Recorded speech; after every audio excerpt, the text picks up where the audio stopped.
अब विद्यानगर के गांव वासियों ने सुना कि नहीं?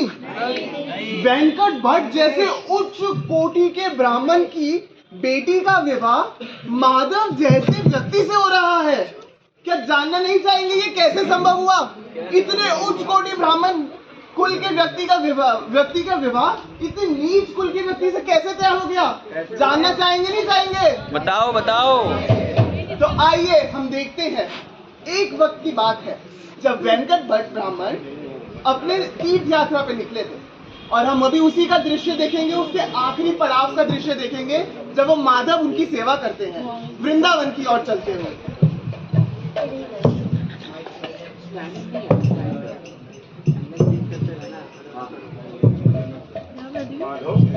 जी गुरुवर, क्या तुम्हें पता है कि मेरा ये बचपन से सपना था कि मैं भगवान के दर्शन करके आऊं वृंदावन, लेकिन तुम्हें पता है ये सब तुम्हारी वजह से संभव हो पा रहा है कि मैं वृंदावन के लिए मैं सोच नहीं सकता कि मैं कितना अंदर से हर्षित हूँ।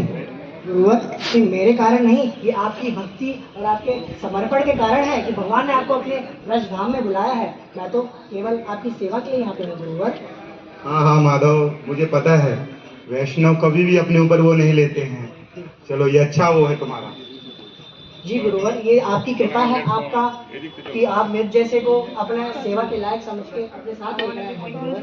माधव, कितनी दूर हो रह गया है? बस गुरुवर, कुछ दूर और गुरुवर, बहुत जल्द गोपाल जी के दर्शन करेंगे। जल्दी लेके चलो प्रभु, मुझसे वो रुका नहीं जा रहा है माधव। जी गुरुवर, बिल्कुल चलिए गुरुवर। गुरुवर, हम गोपाल जी के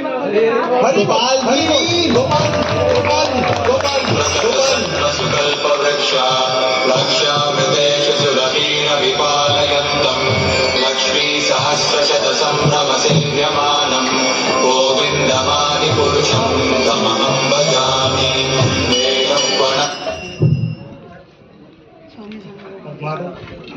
माधव, आप बैठिए गुरुवर। हाँ गोपाल जी का महाप्रसाद आइए लेकर। हाँ माधव। लीजिए गुरुवर, हम महाप्रसाद गुरुवर। माधव, मैं तुम्हारा ये एहसान कैसे चुकाऊंगा? गुरुवर, इसमें मेरा क्या कार्य है गुरुवर? मैं ये साक्षात गोपाल जी की कृपा है गुरुवर आपके ऊपर। हाँ माधव, वैसे तो तुम मानोगे नहीं, परंतु मैं तुम्हें कुछ देना चाहता हूँ। गुरुवर, मैंने कुछ प्राप्त करने के लिए या आपसे कुछ पाने के लिए आपकी सेवा नहीं कर रहा गुरुवर। नहीं माधव, मैं तुम्हारी इस सेवा से बहुत खुश हूँ। जो आपका सेवा भाव है माधव, उससे मैं बहुत प्रसन्न हूँ। तो मैं कुछ आपको देना चाहता हूँ। मैं आपको कुछ देना चाहता हूँ गुरुवर। मैं कुछ दूंगा। गुरुवर, आपने मेरे पे इतनी बड़ी कृपा करी कि आप मुझे अपने साथ लेकर आए और मुझे भी गोपाल जी के दर्शन हुए। इससे बड़ी चीज आप मेरे को क्या दे सकते हैं गुरुवर? हाँ माधव, मुझे स्मरण हो गया। मैंने सोचा है कि मैं अपनी छोटी बिटिया का हाथ आपके हाथ में दूंगा, उसका पानी ग्रहण करवाऊंगा आपसे। गुरुवर, ऐसा कैसे हो सकता है गुरुवर? मैं आपकी पुत्री से विवाह नहीं कर सकता गुरुवर। क्यों माधव? गुरुवर, आप बहुत उच्च कोटि के ब्राह्मण हैं, समाज में आपकी बहुत ज्यादा इज्जत है।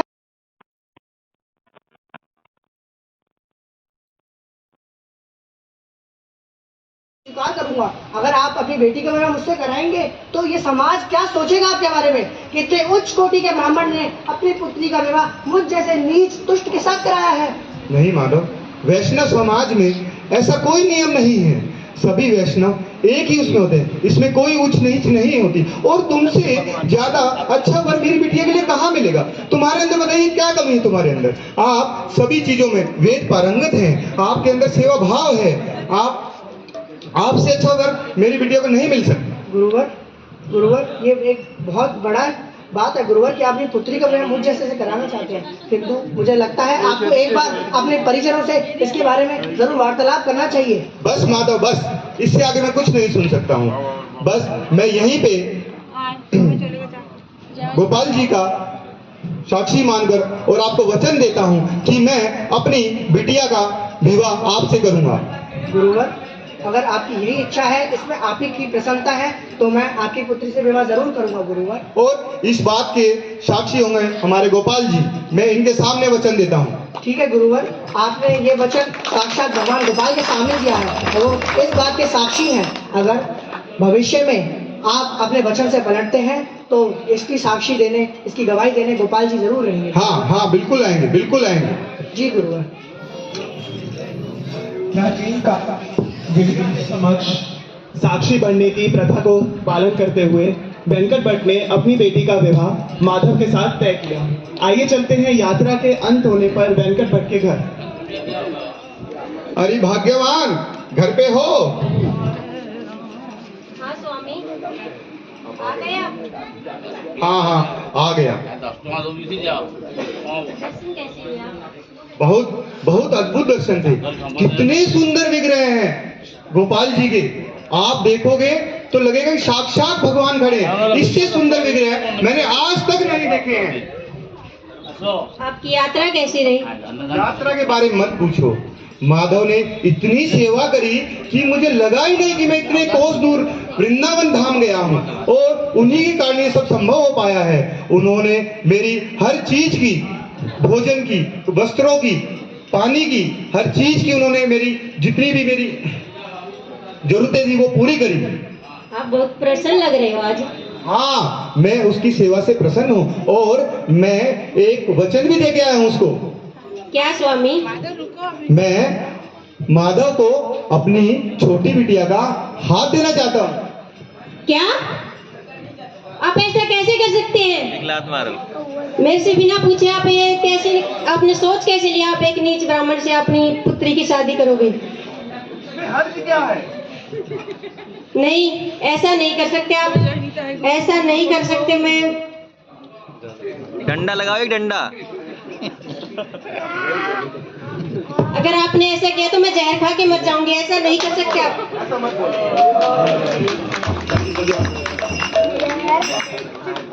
ये मैं क्या सुन रहा हूँ पिताजी? सठिया गए हो क्या? आप किसी नीच जाति के ब्राह्मण से मेरी बहन की शादी कैसे करा सकते हैं? हमारे परिवार की क्या प्रतिष्ठा रहेगी समाज में? ऐसा मत कहो पुत्र, ऐसा मत कहो। कोई भी वैष्णव ऊंच नीच नहीं होती। वैष्णव नहीं पिताजी, हम अपनी बहन का हाथ किसी नीच जाति के ब्राह्मण में नहीं, हाथ में नहीं देंगे। परंतु पुत्र, मैंने वचन दिया है। मैं आपका वचन नहीं मानता। ऐसा नहीं कहते, ऐसा नहीं कहते। ऐसा करके आप पाप के भागी मत बनो। नहीं पिताजी, मैं कुछ नहीं जानता, किंतु हमारी बहन किसी नीच जाति के ब्राह्मण के घर में नहीं विवाह होगा उसका। तो मेरे वचन का क्या होगा? सोचता हूं।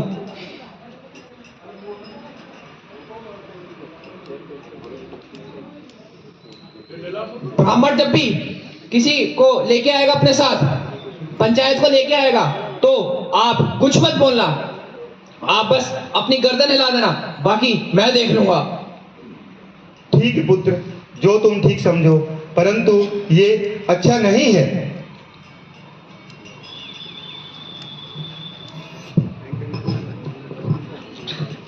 प्रणाम गुरुवर।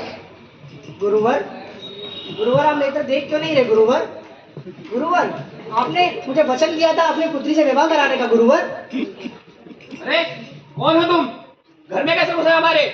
मैं वेंकटेश ब्राह्मण का शिष्य हूँ, पूछिए उनसे। उन्होंने मुझे वचन दिया था कि वे अपनी पुत्री का विवाह मुझसे कराएंगे। वचन? कैसा वचन दिया पिताजी आपने इसे? उन्होंने दिया था, आप पूछिए उनसे। दादी, ये क्या बताएंगे? इनको अपनी खुद की बात तो याद नहीं रहती है। परंतु इन्होंने मुझे वचन दिया था, साक्षात गोपाल जी के सामने इन्होंने मुझे वचन दिया था। अब ये अपने वचन से मुकर रहे हैं। नहीं, कोई वचन नहीं दिया। निकलो तुम हमारे घर से। ऐसा कैसे हो सकता है? मेरे गुरुवर एक उच्च कोटि के ब्राह्मण हैं और उन्होंने मुझे वचन दिया था कि वो अपनी पुत्री का विवाह मेरे से कराएंगे। मुझे उनकी पुत्री की कोई इच्छा नहीं है, मैं कोई भोग नहीं करना चाहता, परंतु वो एक बहुत उच्च कोटि के ब्राह्मण हैं। अगर उन्होंने आज ये उदाहरण पेश किया और इस तरीके झूठ का सहारा लिया, जो कि वे अपने परिजनों के प्रभाव में आके ले रहे हैं, तो आने वाले समय में सब ब्राह्मण इस झूठ का सहारा लेंगे। मैं इस चीज का इंसाफ पंचायत में जाके मांगूंगा। सुनो सुनो सुनो, कल प्रातः काल गांव के बरगद के बड़े पेड़ के नीचे एक पंचायत का आह्वान हुआ है। सुनो सुनो सुनो।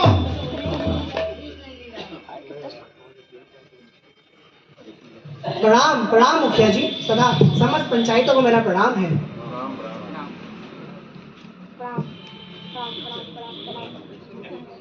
आज की कार्यवाही शुरू की जाए। तो आज एक तरफ है वेंकटेश ब्राह्मण और एक तरफ है माधव ब्राह्मण। बताओ तुम्हारी क्या समस्या है?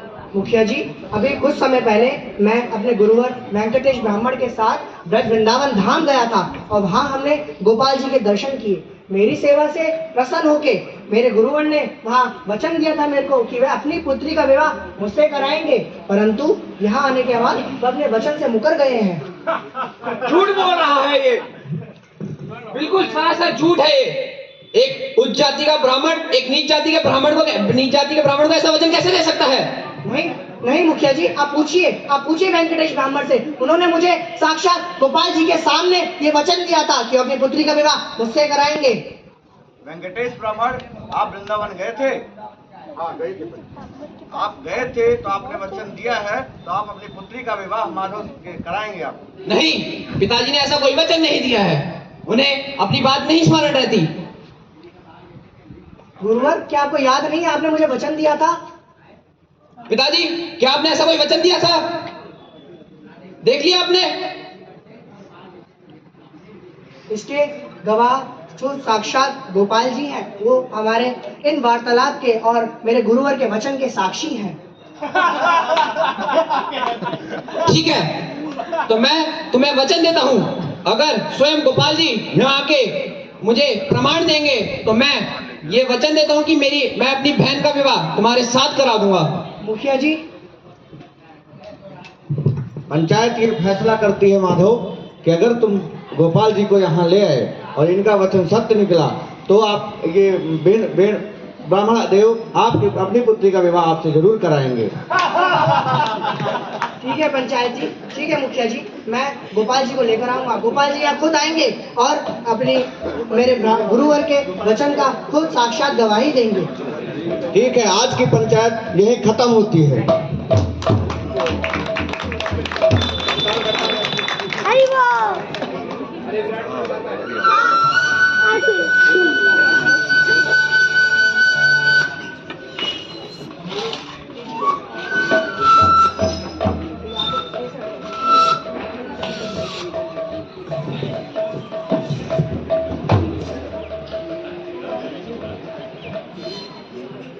हे कृष्णा करुणा सिंधु दीन बंधु जगतपते गोपेश गोपिका कांता राधा कांता नमस्तुते। हे गोपाल, आप तो हम जैसे दीनों के नायक हो, हम जैसे दीन के बंधु हो। हे गोपाल, आप तो सभी के हृदय में परमात्मा रूप में विराजमान हो। आप तो जानते हैं मैं किस व्यथा में फंसा हूँ। गोपाल, मुझे अपने गुरुवर की पुत्री को भोगने की कोई इच्छा नहीं है, ना ही मेरी शादी करने की कोई इच्छा है गुरुवर भगवान, परंतु मेरे गुरुवर एक उच्च कोटि के ब्राह्मण हैं और उन्होंने अपना वचन से मुकर के एक उदाहरण पेश किया है, जिस उदाहरण का अगर आने वाले समय में ब्राह्मण लोग भी पालन करेंगे तो ये ब्राह्मण वर्ग का पतन हो जाएगा। हे भगवान, हे गोपाल, कृपा करके आप साक्षी के एक गवाह के रूप में मेरे संग चले और अपनी गवाही उस पंचायत में जाकर दें। ठीक है, मैं तुम्हारे साथ चलूंगा गवाही देने के लिए।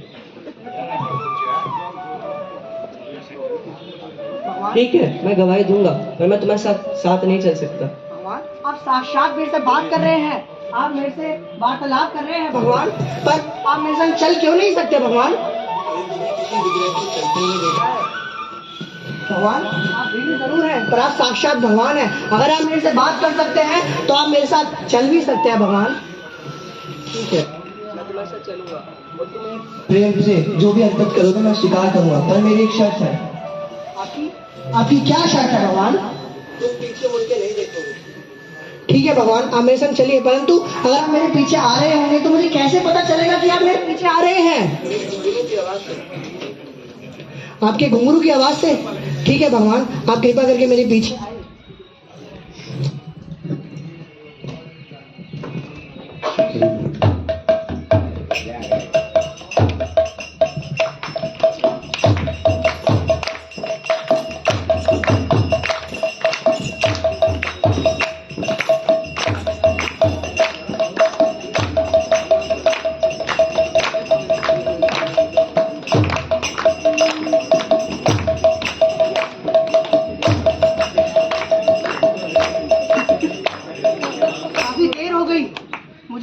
आवाज सुनाई नहीं दे रही है? क्या गोपाल सही में मेरे पीछे आ रहे हैं? क्या मैं पीछे मुड़कर देख लूं? जय हो गोपाल की जय हो। आपने अपना वचन रखा और आप मेरे साथ आए। हे गाँव वालों, हे पंचायत, आओ देखो भगवान खुद साक्षात मेरी गवाही देने आए हैं।